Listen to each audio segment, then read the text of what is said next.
Ok, já estamos conectando ali, faltando 4 minutos. Enquanto isso, né?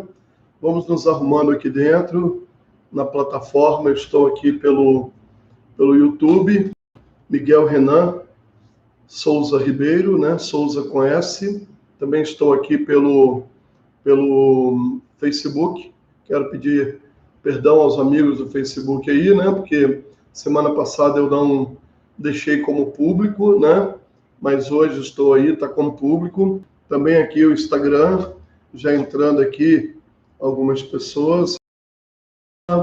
Entrando aqui, meu beijo, saudade dos meus filhos, né? Que estão lá no Espírito Santo. Hoje eu estou aqui diretamente do meu consultório, gravando aqui, local de trabalho, né? Enfim, e estou também pelo YouTube, viu, gente? Tá lá na minha página, né, no meu canal, Miguel Renan Souza com S Ribeiro, né? Souza S no final. Da mesma forma que no meu Facebook também, Miguel Renan Souza Ribeiro, também meu Facebook, né? Aqui, Adriana Pena entrou ali, bacana, Adriana lá da Itália, que está passeando aqui no Brasil, né? A Mel, olha que bacana, Mel e o Gil, que legal, viu? Saudade de vocês, Melissa. Saudade, viu? Pastor José, querido, do meu coração. É isso aí, gente. Então, ou seja, né? Vai, aproveita também, entra lá no meu YouTube, né? Dá um like lá, tá bom? Diz que gostou. Faz lá a sua inscrição no meu canal também. Miguel Renan Souza Ribeiro. Igualzinho o meu Facebook também, né? Rodrigo também ali está assistindo, bacana, viu? Gabriel Amaral também, chegou agora de Portugal também. Olha, Rosângela,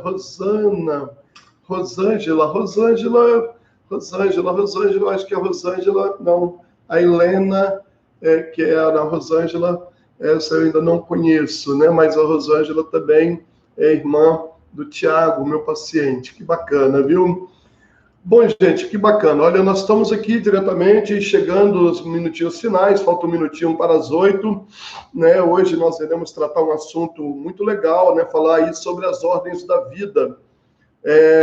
Bem interessante, né? Um tema fantástico, porque eu irei para isso, né? Basear numa grande leitura de um grande pensador, um dos pensadores aí atuais, pai da constelação familiar sistêmica, né? Bert Hellig, que acabou de morrer agora, final de 2019, finalzinho aí, né? Não sei se foi setembro, outubro, por aí, já com seus 96 anos de idade, criador dessa visão aí da constelação familiar sistêmica. E isso traz aí para nós, né, naturalmente, muita coisa para nós podermos entender sobre essa situação das ordens da vida. Olha, minha paciente, feliz aniversário, Regina, né? Regina tá ali, que bacana, viu? Regina tá aniversariando hoje, viu? Que bacana. E nos presenteando também, Robson, lá, esse garoto é lá de Conceição da Barra, praiano, né? Lourenço também, que bacana. Gente, então, ou seja, né? Isso aí, né?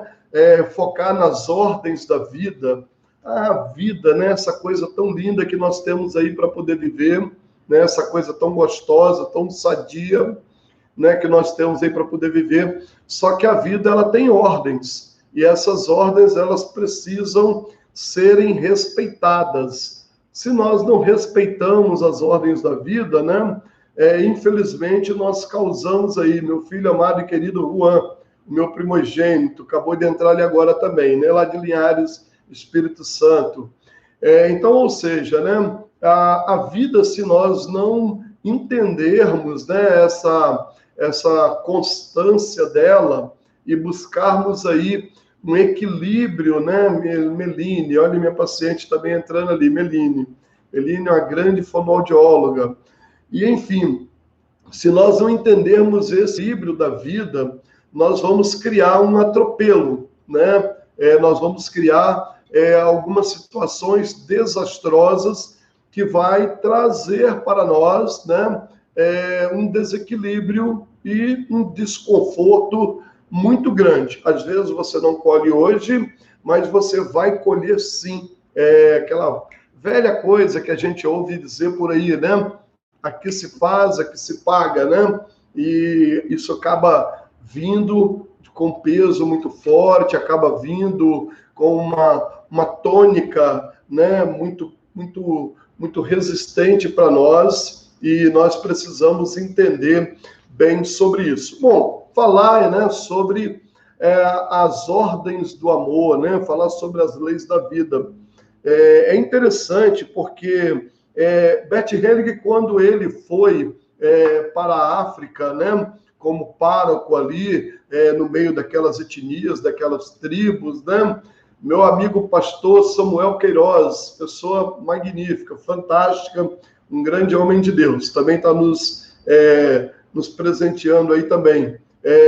Ok, então, ou seja, né, Bert, quando ele foi ali para a África, ele que também é psicanalista, ele que também é filósofo, né, padre católico, né, estudando ali aquelas etnias, estudando ali aqueles grupos étnicos, né, aquelas ancestralidades, ele entendeu então que existia uma constância, e essa constância ela se repetia, né, ao longo de séculos e séculos. Mantinha-se uma tradição, mantinha-se uma dinâmica desses costumes, e quando havia algum atropelo dessa dinâmica, isso causava um desconforto para todos e para toda a tribo. Então, ele estudando isso, ele entendeu que a vida tem uma ordem, né? E essas ordens são importantes. A vida tem uma dinâmica, né? São leis. E ele usa para isso aí, ele vai usar a palavra loi, né, do francês, né, e vai dizer que são literalmente códigos. E quando nós, então, passamos a honrar esses códigos, passamos a respeitar esses códigos, né, nós, então, passamos a colher, né, frutos. Ou, então, quando nós desrespeitamos, da mesma forma, nós vamos colher aí os espinhos, né? Então, ou seja, tem o ônus, mas também tem o bônus. Tem o bônus, mas também tem o ônus. Bom, e traçando, né, essa questão, ele diz, quando você faz o bem, você vai ter uma leve consciência, quando você faz o mal, vai ter uma consciência pesada. Diferentemente do que aquilo que a gente julga, né, entre certo ou errado, não é muito assim que funciona. E deixa eu explicar isso aqui para você. Bert Helling, quando ele traz essa temática para a gente, ele vai dizer para nós o seguinte: bom, o que nós entendemos como certo e errado, na dinâmica de uma família, na dinâmica das leis familiares, do conceito familiar, nem sempre vai funcionar como eu entendo. Ou seja, né, existe uma coisa que Bert vai dizer sobre lealdade ao sistema transgeracional. É por isso que você vai entender, muitas vezes, né, um filho repetindo exatamente os atos de um pai. Eu conversava com uma paciente hoje e ela estava dizendo que o filho dela estava gritando muito com ela, estava muito agressivo, levantando muita voz. E eu fiz uma pergunta para ela: você também, né, levanta muita voz, você também grita muito dentro de casa? E ela disse: eu grito. Eu disse: então o seu filho, para pertencer a você, esse filho, para ele poder entender que ele está seguindo você, que ele está sendo obediente a você, ele acaba repetindo o mesmo padrão que você repete. Ele acaba praticando a mesma coisa que você pratica. Então, aquela velha história que a gente, né, ouve os nossos pais, avós falarem, né? Me diga quem tu andas, que eu direi quem tu és, né? Quem mistura com pouco, farelo come. É mais ou menos essa dinâmica, né, para a gente poder entender isso aí muito a grosso modo. Logicamente, eu estou falando. Gente, eu tenho muitos pacientes que estão aqui, meu querido Rodrigo, minha querida Marisa, né, eu falei da Meline, falei da Regina também. Que bacana ter vocês aqui comigo, tá? Pessoas fantásticas, maravilhosas, me honrando nessa live. É interessante porque eles ouvem, às vezes, a gente falar isso no consultório, mas não dentro de uma dinâmica tão sequencial como isso será agora. Então, veja bem, quando você tem essa coisa do certo e errado, preste atenção, você vai ver um homem vendendo maconha, né? Traficando drogas, né? Traficando armas, assassinando, roubando, praticando assaltos e tal. Aí você vai dizer, uma coisa muito ruim, né? Isso é uma coisa muito ruim. E realmente é. Porém, você vai ver o filho produzir o mesmo. Você vai ver o neto produzir o mesmo. E você vai dizer, bom, o que esses filhos estão fazendo? Seguindo o mau exemplo do pai. Ao mesmo tempo que é um mau exemplo, acaba também sendo uma necessidade desta consciência familiar. Deixa eu explicar isso para que você possa entender melhor. Da mesma forma, quando você tem, né, no seu conceito do que é certo e errado, a nossa consciência ela não julga dessa maneira. A nossa consciência ela não cria essa imaginação como se fosse um juiz entre o certo e errado. A nossa consciência ela simplesmente ela vai seguir uma leve consciência ou uma consciência pesada. Isso por quê? Porque essa consciência, ela tem que se inscrever, ela tem que se permitir inscrita na nossa alma. Essa consciência, ela tem que estar dentro de nós, registrada de alguma forma que eu pertenço a esse grupo familiar. Então, deixa eu dizer bem claro, um jovem que nasce numa comunidade de baixa renda, onde que toda a sua família é envolvida com tráfico. E, de repente, esse jovem, então, segue uma vida acadêmica e ele resolve entrar para a Polícia Militar. Eu e você iríamos dizer o seguinte, bom, esse jovem, então, ele acertou o caminho dele, ele consertou a vida dele, ele deu uma endireitada na vida dele, ele deu um alinhamento melhor na família dele. Ok. Só que, incrível que pareça, não é muito assim que funciona a consciência da pessoa. Muitas vezes, né, acontece muito de você ver alguém vindo de uma família pobre, e essa pessoa de uma família pobre, de repente, se destaca e ele começa a ganhar muito dinheiro. De repente, ele começa a fazer investimentos e ele consegue abrir um grande negócio e ele fica milionário, vamos dizer assim. Ele consegue ter uma grande mansão, muito dinheiro no banco, uma casa, né, com piscina, com sauna, 2, 3 carros na garagem, filhos estudando em escola particular, e de repente você vê aquela pessoa literalmente quebrar, e ele vai lá na miséria. Ele fica pobre. Incrível que pareça, quando ele estava rico e a família dele pobre, a consciência dele estava pesada. Ele estava em desigualdade familiar. Quando ele quebrou, que ele foi lá para a pobreza, a consciência dele se igualou à família. Então, ele se sente pertencente à família. Lógico, né, que a gente vai entender uma outra coisa sobre crenças limitantes dentro da psicologia, né? Conceitos da psicologia, meu querido pastor. Olha, meu querido Ironaldo, cunhado, querido e amado, né? Lá de Rio Bananal, pessoa fantástica, maravilhosa, ele e minha irmã Lene, né? Também está nos presenteando aí com essa presença. Pastor Hilton Martins, pessoa fantástica também, um homem de Deus. Bom, e aí dentro disso, então, essa coisa que eu falei aqui agora sobre eu ter dentro de mim crenças limitantes, ou seja, eu vou crescendo e o meu pai vai falando, minha mãe vai dizendo para mim, você não presta, você não serve para nada, você nunca vai dar em nada, você nunca vai alcançar nada, então eu conquisto, quando eu chego lá em cima, aquela crença limitante, ela diz, você não merece esse lugar, então eu caio e vou lá embaixo também. Ok, isso é um outro fator, isso é uma outra forma de analisar. Eu estou analisando aqui dentro das ordens do amor, né? Entre das ordens da família, entre das ordens da vida que Bert Helling traçou para nós como consciência leve e consciência pesada. Então, nem sempre aquilo que eu estou fazendo como errado, a minha consciência vai dizer está errado. É por isso que muitas vezes você vai ver encontrar alguém que vai lá praticar um crime, praticar um ato horrendo. E aí você vai dizer, você está louco, porque você... Ele, pai, simples, normal, matou meu pai, eu fui lá e matei. Então, eu me senti bem, eu me senti na minha consciência leve. Então, isso é a consciência. A consciência, ela não tem esse juízo de está certo ou está errado. A consciência, ela tem um julgamento entre ser consciência leve e consciência pesada. Bom, dentro disso, então, Bert, ele vai traçar essas ordens necessárias para a nossa vida. Pastor Edson, bacana, Edson Charles, querido amigo, pastor querido, viu? Esse princípio que Bert vai traçar para nós sobre a consciência, ele vai ligar a 3 princípios importantes.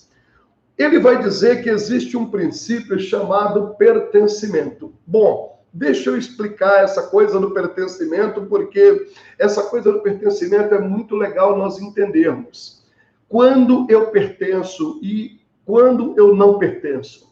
É muito comum, às vezes, né, o pertencimento é algo necessário do ser humano. Quando você vive numa família, você já pertence àquela família, é natural. Porém, por algum sentimento, você pode se sentir inferior a outros, né? Você se sente menosprezado, se sente menor do que outros.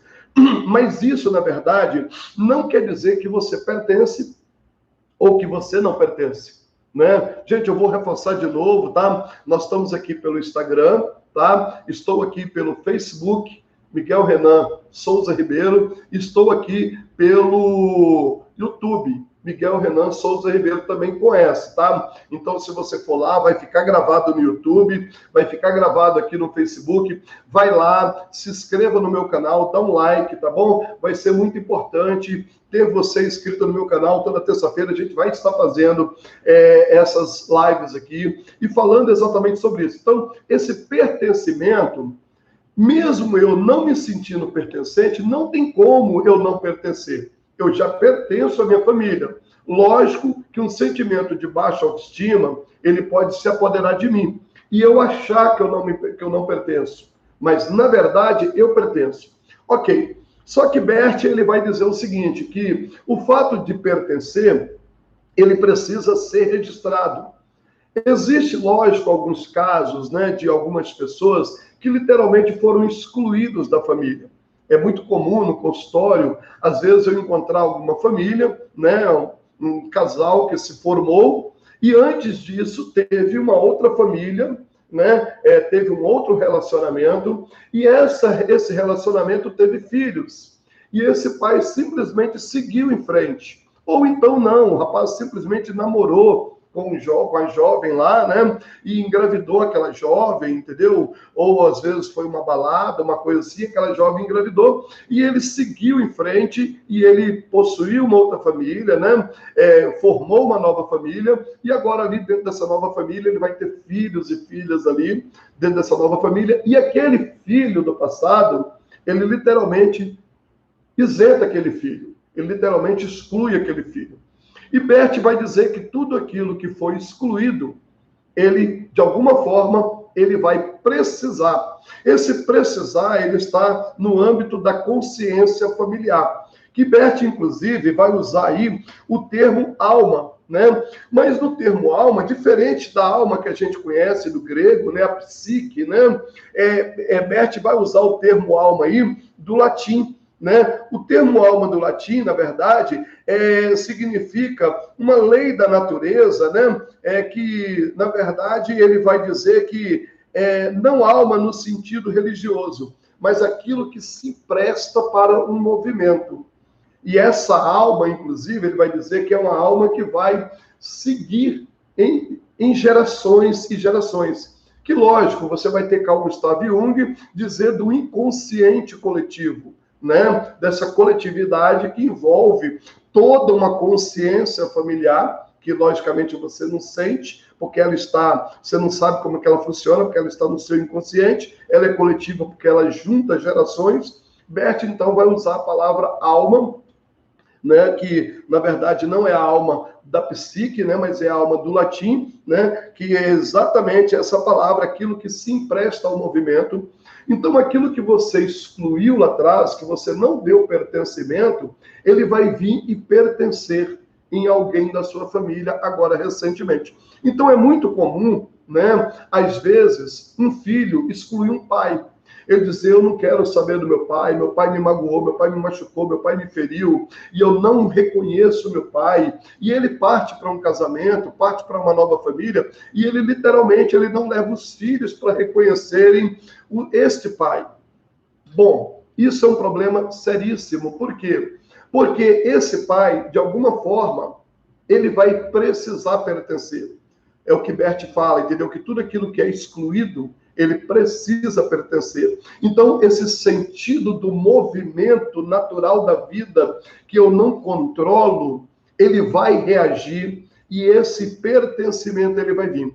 Muitas vezes você recebe alguém no consultório, entendeu? Com situações seríssimas. Casos complicados de drogadição, pessoas com depressão, tentando diversas vezes suicídio, e você vai olhar um quadro na família, você não encontra uma razão para aquilo. Quando você vai olhar, alguém na família foi excluído, alguém literalmente na família foi deixado, né, de lado, não foi dado pertencimento. Então, a forma como este comportamento está sendo atuante na vida dessa pessoa é literalmente esta outra vida dizendo, eu preciso pertencer ao meio. Ou vocês olham para mim e me dão o meu lugar, ou então eu vou causar uma exclusão aqui também, da mesma forma como eu fui excluído lá. Gente, isso é de uma visão profunda, porque quando na família você causa exclusões, e isso é muito complicado, porque eu preciso olhar para os meus pais. É interessante que, dentro dessa lei, né, desses princípios, né, que Bert vai dizer, um princípio vinculador, né, que estabelece o pertencimento ao grupo, né, ele vai dizer que existe um outro pertencimento, uma outra forma de comportamento, né, que seria a do equilíbrio, né, o equilíbrio entre o dar e o equilíbrio entre o receber, né, e o equilíbrio também da hierarquia. Esse equilíbrio da hierarquia, esse equilíbrio do dar e do receber, né, também são fantásticos, e eu gostaria de falar, dentro desse primeiro princípio que eu estou falando aí do pertencimento, eu queria dizer para vocês uma coisa muito interessante, eu queria citar aqui a minha família, no caso, né, um exemplo, os meus pais, né, eu seria, no caso, quinto de uma relação familiar entre meu pai e minha mãe.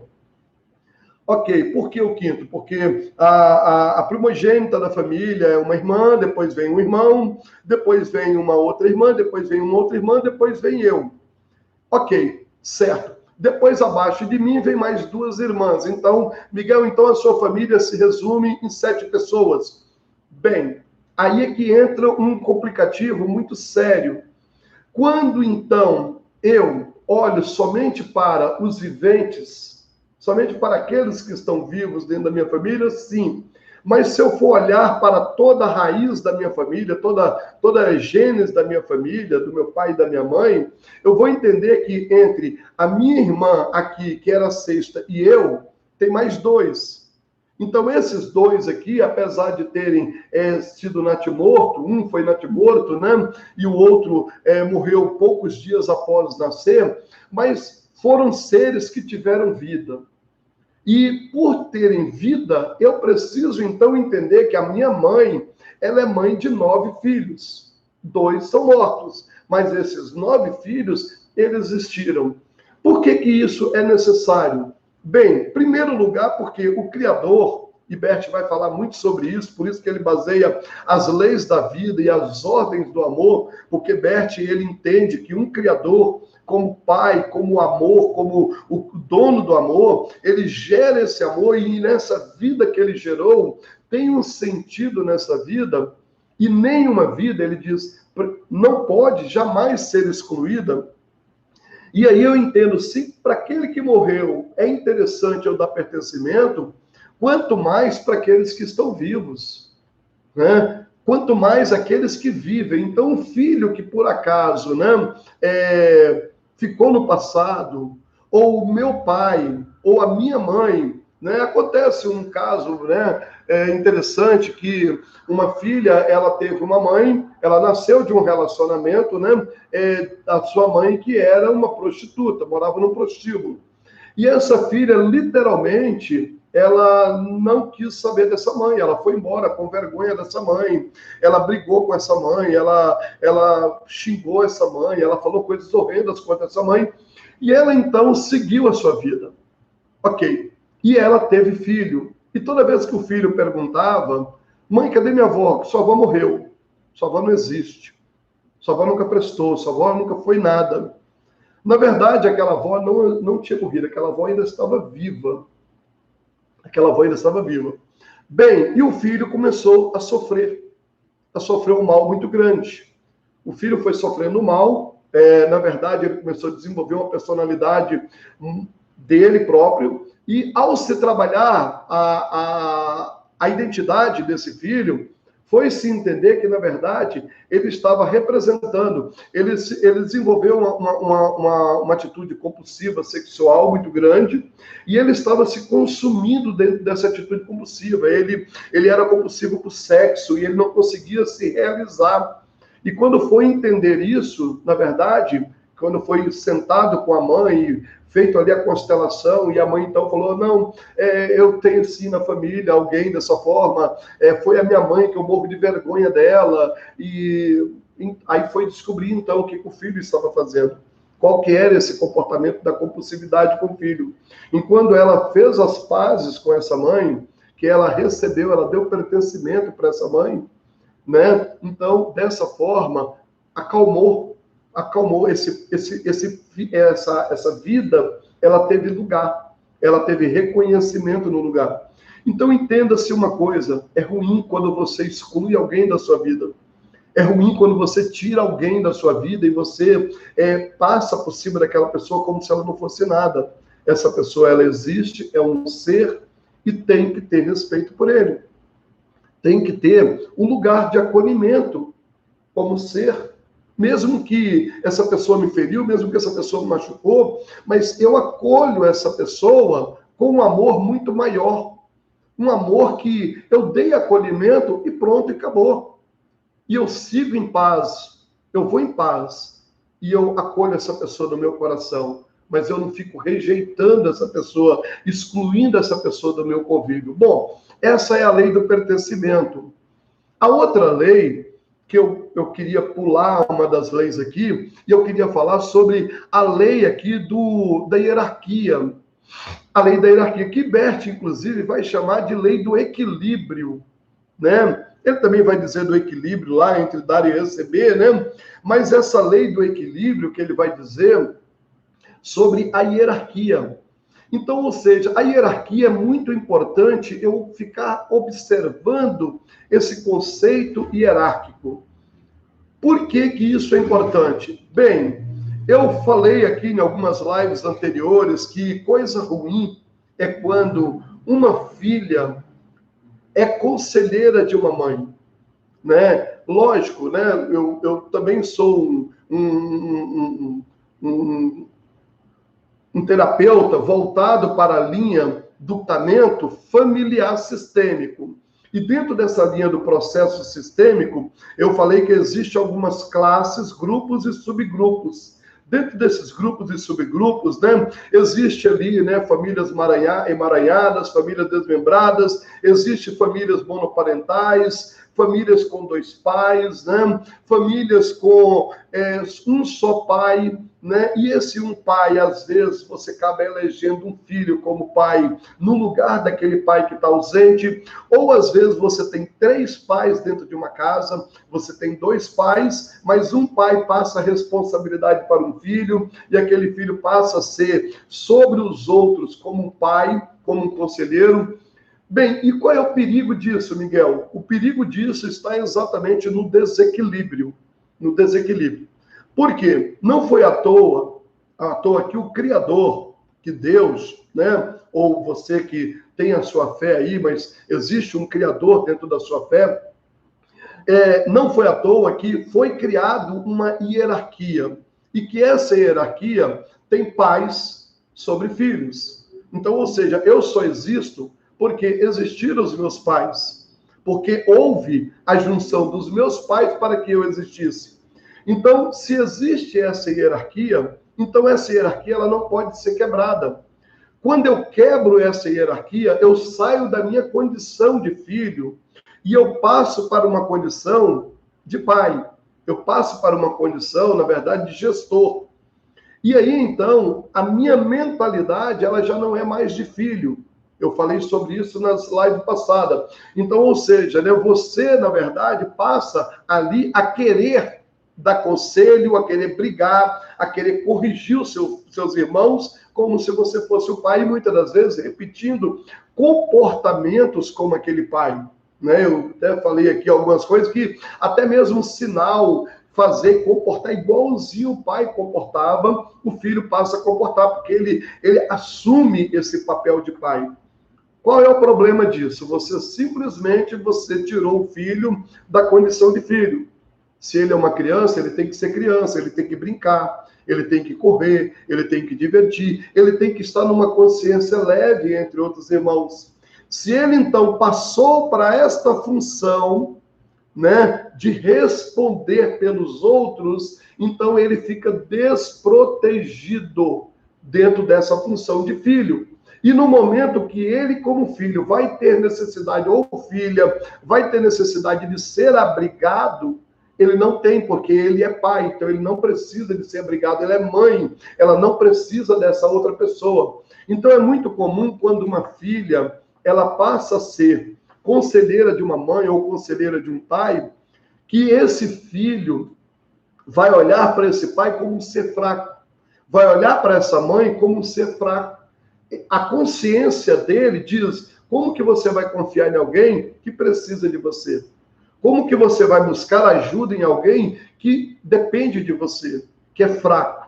Então, você não pode quebrar essa coisa. Filhos, quando a gente ouve, e agora eu vou citar a Bíblia, né? Quando você ouve lá na Bíblia, honra pai e mãe, existe, na verdade, ali uma proteção que o Eterno está querendo dizer para você, fica protegido no seu lugar. Você é filho. Fica protegido no seu lugar. Não vai querer chamar a atenção do seu pai, corrigir seu pai, corrigir sua mãe, como se você fosse um conselheiro deles e tivesse mais sabedoria do que eles. É muito comum, dentro da adolescência, né? O adolescente, ele descobriu o mundo dele carregado de hormônios, dono e senhor da razão, e esse adolescente, então, ele começa a entender que os pais são arcaicos, que os pais não sabem de nada, que ele é o dono do conhecimento, que ele sabe de tudo. Inclusive, esses filhos vão até eleger professores, e o problema tudo é que às vezes elege professores de filosofia, com a mente carregada, né, de marxismo, de uma linha esquerda, entendeu? Que contamina, que destrói a família, que destrói a igreja, que destrói a ética, que destrói a moralidade, né? Escolas que se formaram em Frankfurt, né, sobre a egese de Marcuse, né, de Anton Gramsci, né? Então isso acaba trazendo, na verdade,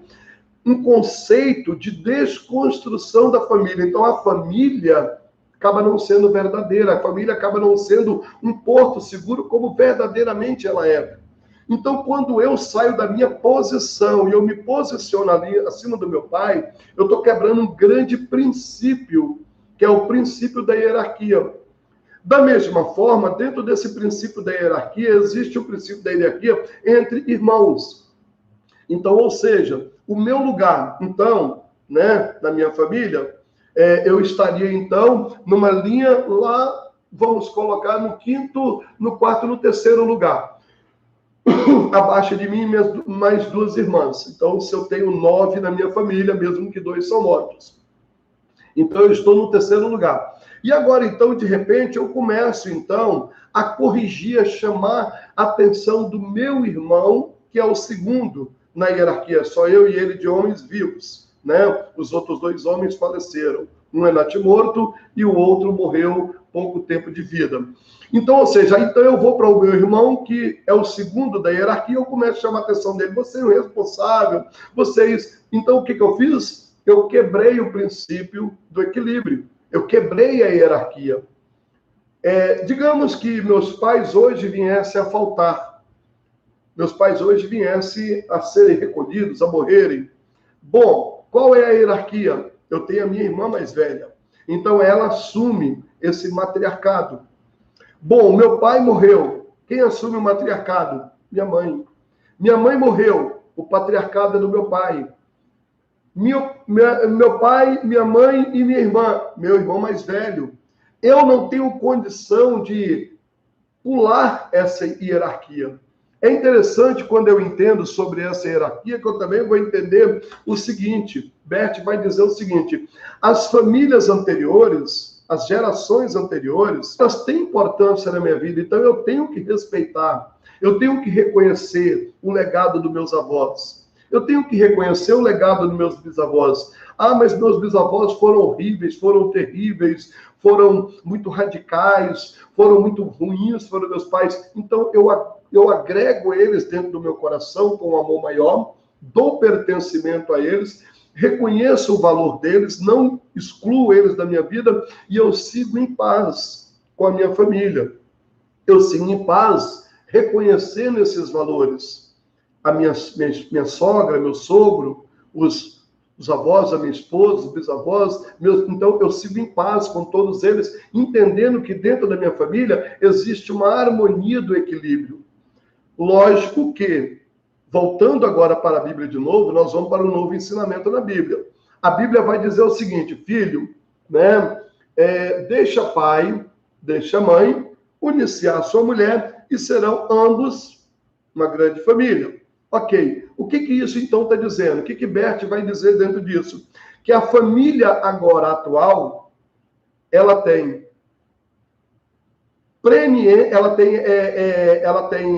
preferência, tá, sobre a minha família anterior. Então, ou seja, meus filhos, minha esposa, ela é em primeiro lugar antes do que os meus pais agora. Então, ou seja, a nova família que se formou, a minha responsabilidade primária é com essa família. São com esses. Lógico que eu não posso, de forma alguma, excluir os meus pais, deixar de cuidar deles, deixar de amá-los, deixar de reconhecê-los, deixar de me importar por eles, mas também dar para eles toda a preferência e deixar a minha família atual em segundo plano é totalmente errado. É o que Bert vai dizer, então, que esta família agora, ela passa a ter primazia, ela é primaz. A família nova, ela substitui a família, não, porque nunca vai se quebrar esse vínculo, mas ela passa a ser em primeiro lugar. Lógico que eu estou falando aqui para muitas pessoas, para gente de diversas crenças e religião. Eu estou vendo aqui o amado pastor Israel, eu estou vendo o Eber, né, aqui também, a Mirella, minha sobrinha querida, uma fantástica aí no coach, né? Fico até assim, lisonjeado. A Marli, olha lá, Marli é lá de Tocantins, né? Simone e tal, gente, que bacana, muita gente interessante. Alain, né, foi uma ovelha que o Senhor me concedeu a graça de pastorear o tempo, batizei. Bom te ver por aqui, Alain. Então, gente, olha só que interessante. Davidson, Carvalho, gente, que bacana. Breno, olha, Breno é fantástico. Menino vendedor de carro, precisar de um carro bom. Leuzinete Liro também, ó, lá da Nativo, né? Que bacana. Gente, então, ou seja, dentro disso, desse entendimento, desse equilíbrio, né, da hierarquia, então os filhos mais novos entendem os filhos mais velhos como respeitáveis e ficam em paz dentro disso. Então, se eu quero tomar a liderança da minha família, esse desequilíbrio que eu causei aqui, passando por cima dos meus irmãos e eu assumindo a primazia da minha família, eu fiz o que com eles aqui nessa ordem? Eu criei uma exclusão deles. Essa exclusão que eu criei deles Bert vai dizer, se eu excluir, eles vão precisar de pertencer. Então, muitas vezes, eu vou ver uma rebeldia, um comportamento igual nos meus filhos, nos meus netos, nos meus bisnetos, nos meus sobrinhos, que é exatamente aquele outro lá exigindo o lugar dele de volta, exigindo o reconhecimento dele. Então, inclusive, eu tenho o meu seminário, Relacionamento Familiar Saudável, dentro dessas bases, e, inclusive, quando a gente faz ali o organograma da família, né, que a gente monta aquele genograma familiar, né, dentro de um psicodrama ali, né? Então, ou seja, quando a gente monta aquilo ali, que as famílias estão fora da ordem, a gente vem então e cria aquela ordem para eles entenderem dessa ordem hierárquica: pai, mãe, filho mais velho, filho do meio um pouquinho e filho mais novo. Então, é uma hierarquia. Essa hierarquia, ela precisa ser respeitada. E se alguém ultrapassou essa hierarquia, é necessário vir e dar para o outro lugar de volta.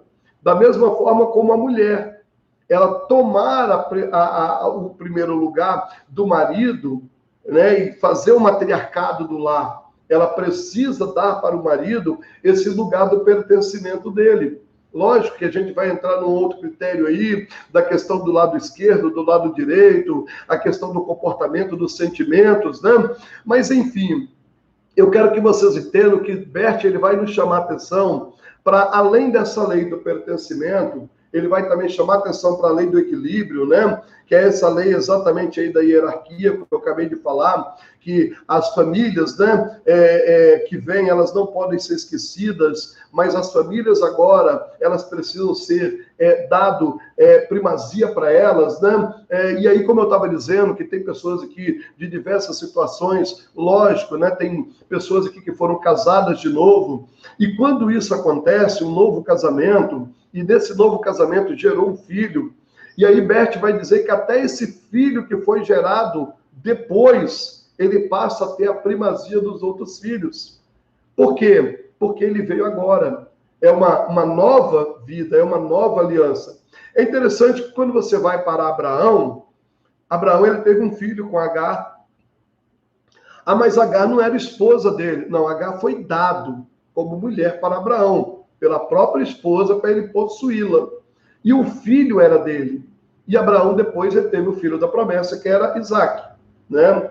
Então, ou seja, mais à frente, então, Abraão ele vai se afeiçoar mais a Isaac, porque a primazia era do Isaac, né? E quando a Sara, né, vai exigir que Agar seja mandada embora, Abraão vai se importar com isso, por quê? Porque a nova família é que teria a primazia.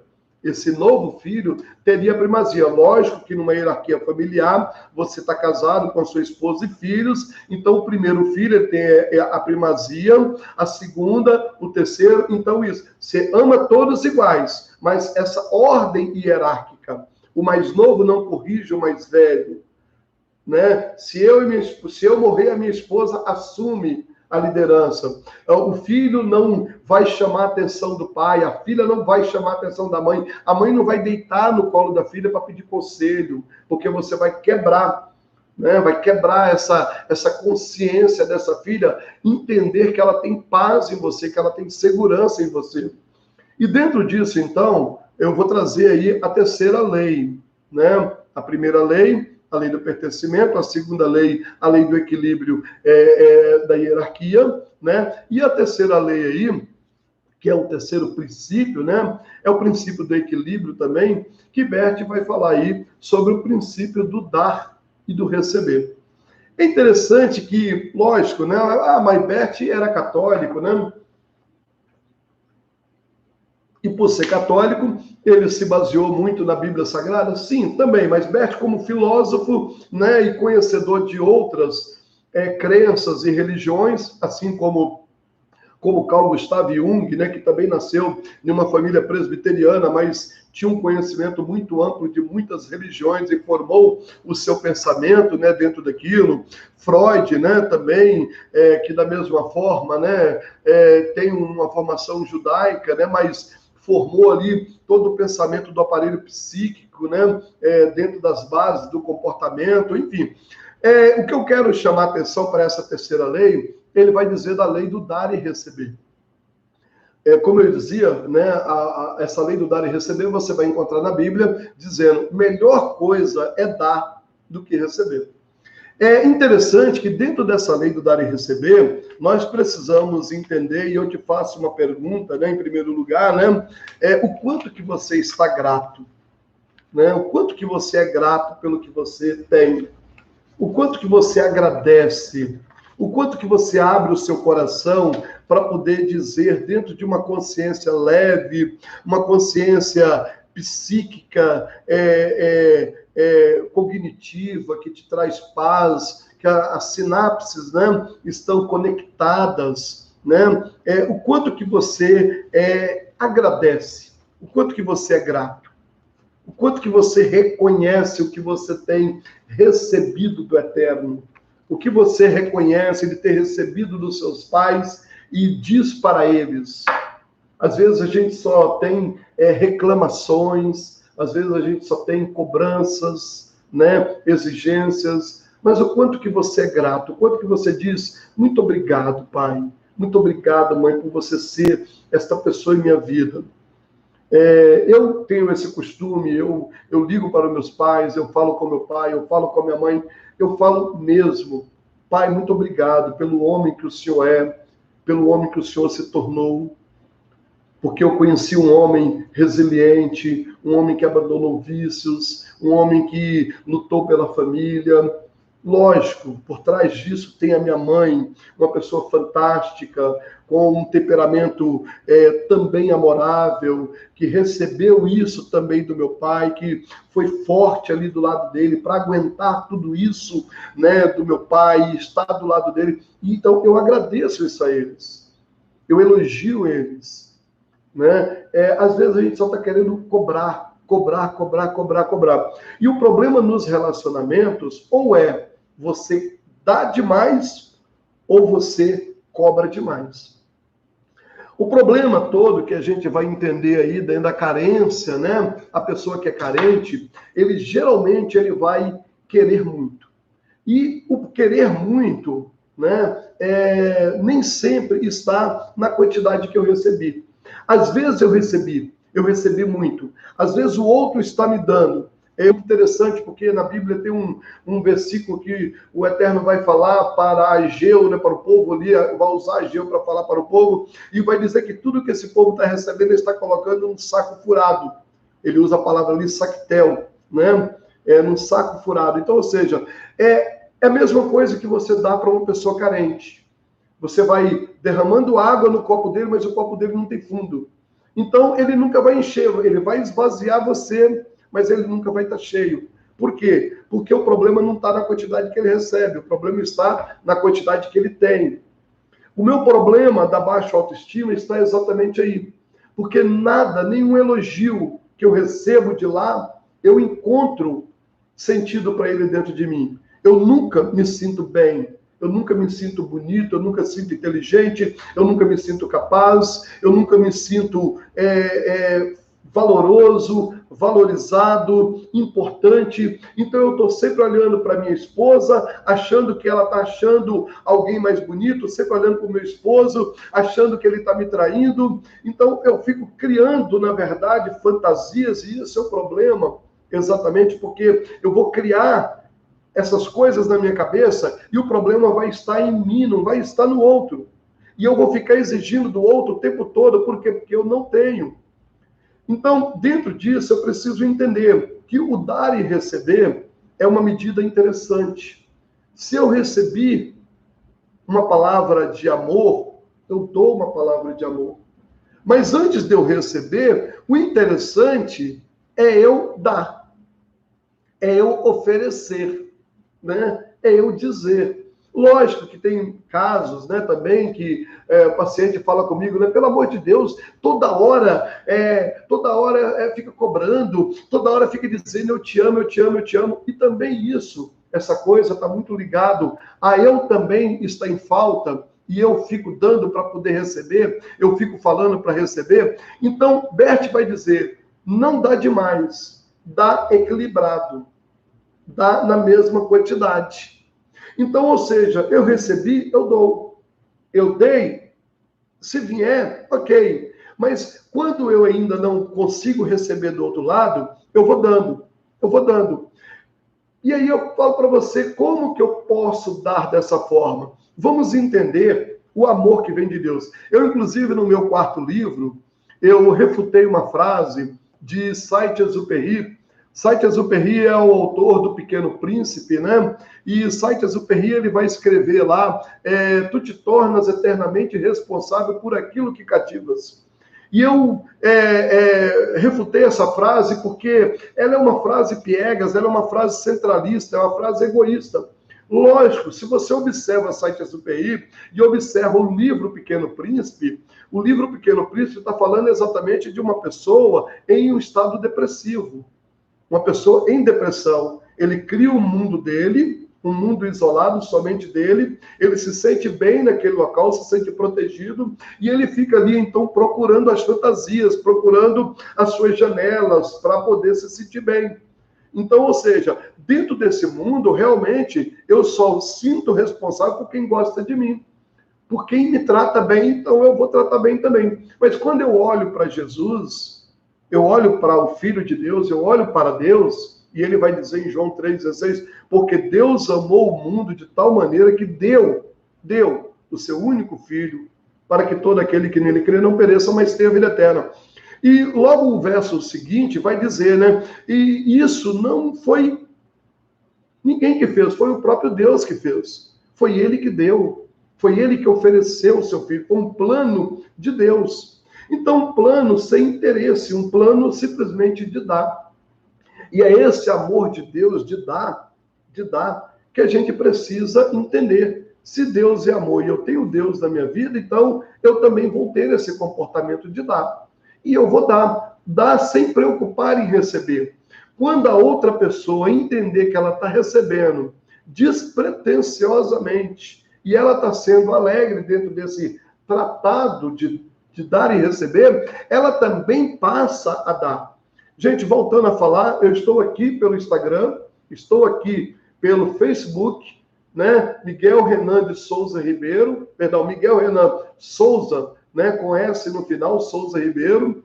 E aqui eu estou pelo YouTube, também Miguel Renan Souza com S Ribeiro, tá? Então depois, né? Entra lá no YouTube, tá? Se inscreva no meu canal, dá um like lá, tá bom? Minha tia Neuza, né? Lá de Caxias, pertinho de Saracuruna. Alex também entrou ali, olha que bacana, viu? Olha, gente, então, ou seja, vamos entender Estela, gente. Estela é fantástica, minha irmã querida, minha primogênita, né?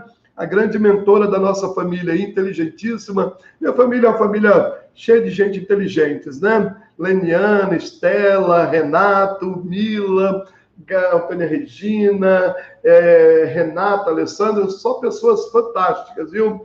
Nossa família premiada, graças a Deus, eu louvo a Deus por isso. E com isso eu tenho sobrinhos, tenho filhos que são fantásticos, né?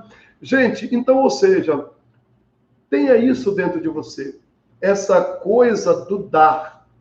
Quando eu tenho esse equilíbrio do dar, eu não dou muito.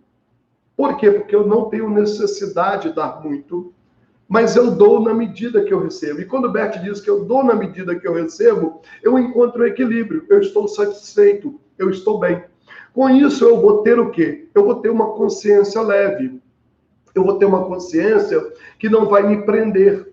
Uma consciência que não vai ficar, como a gente às vezes acha, né? E, né? O juízo, né? Entre certo e errado, né? Mas nós vamos buscar o equilíbrio. Interessante que buscar o equilíbrio é importante, por quê? Porque quando alguém me faz mal, alguém faz algum mal a mim, né?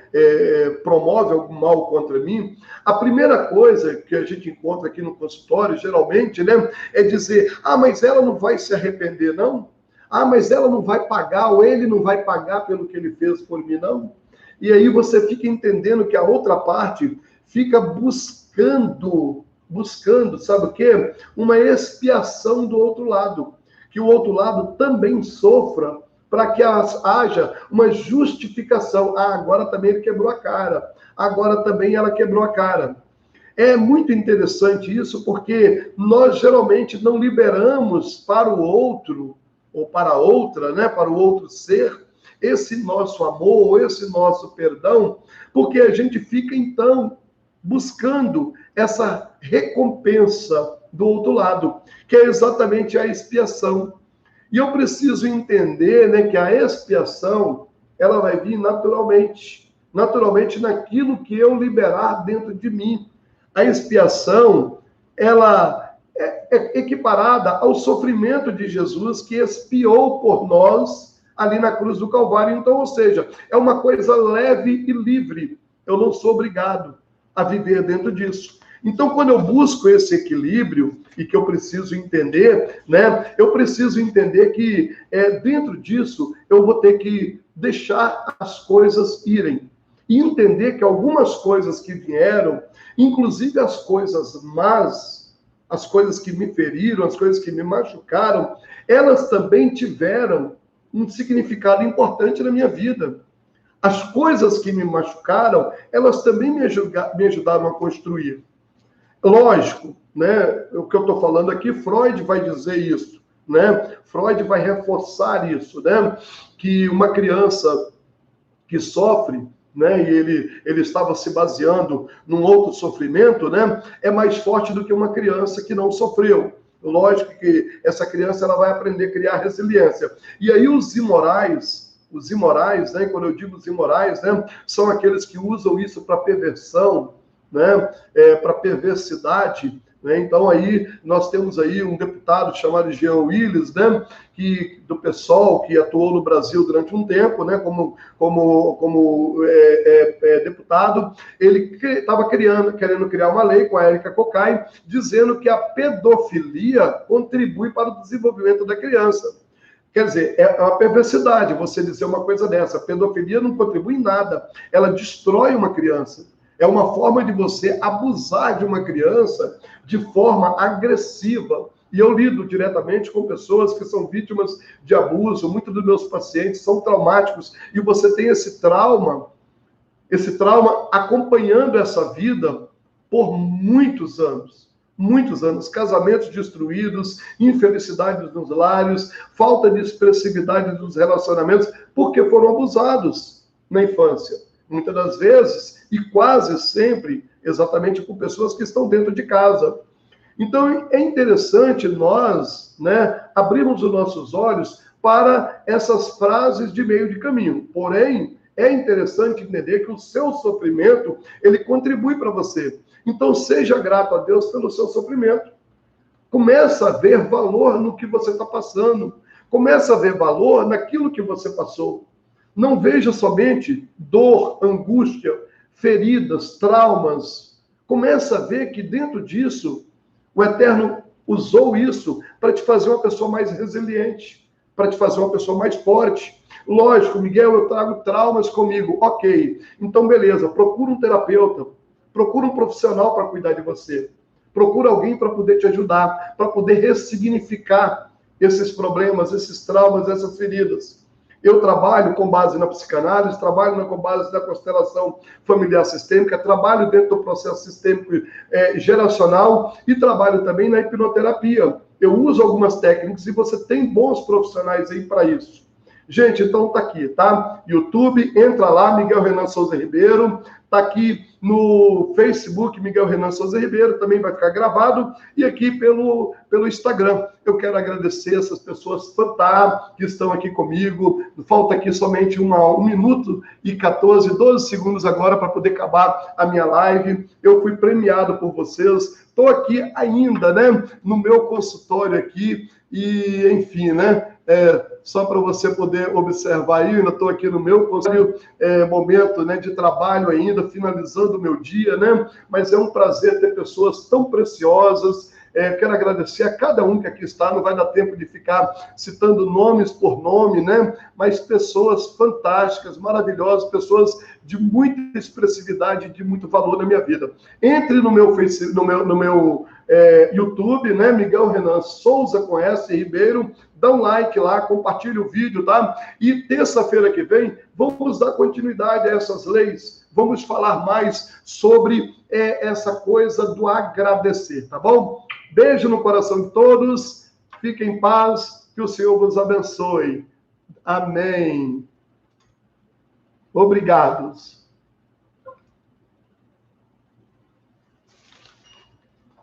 Encerrando aqui no Facebook, compartilhando, encerrando também aqui no Instagram e agora aqui, por último, aqui no YouTube. Gente, olha, fiquem com Deus, que o Senhor vos abençoe. Muito obrigado. Não esqueça de se inscrever no meu canal. Não se esqueça de dar um like. Terça-feira, 20 horas, estamos de volta aqui, tá bom? Foi um prazer ter você por aqui, ok? Até mais.